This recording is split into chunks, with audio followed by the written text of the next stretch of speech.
Good morning and welcome to My Firehouse Kitchen. I'm firefighter chef Joseph Bonanno, and today we're here to talk about sharp knives and how to sharpen them properly. You may say to yourself, well, is it really important to have a sharp knife?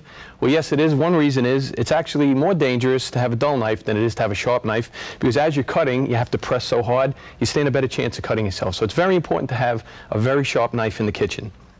Now, when you're sharpening your knives, I want you to think about two things. There's sharpening, and you're going to use a stone, and there's honing, and you're going to use a steel. This is a diamond-coated or stone-coated sharpening steel. Now what you're going to do, and you'll see a lot of chefs do it, at a 20-degree angle, like this. I particularly think that's a little dangerous. Might be a little easier to kind of put it into the cutting board, and again at a 20-degree angle. And you can hear the stone actually grinding an edge, and what that's doing is beveling a 20-degree edge on your knife. And you don't have to do that every time, just when the knife is dull. Now you'll see a chef before each time he cooks using a steel. Now you can hear the difference. It's a steel, and all that's doing is removing some of the burrs off the edge of a knife. And again, that's the way you'll see some chefs do it. It's kind of tricky, and you can cut yourself. So I think it's a little safer to have it down towards the cutting board.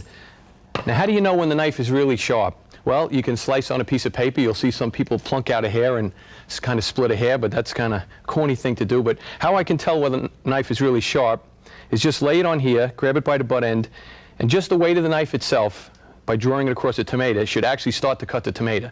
So if you can't actually cut the tomato like that with the weight of the knife, that's actually a time to sharpen it on a stone. So sharpening, think stone; honing, think steel.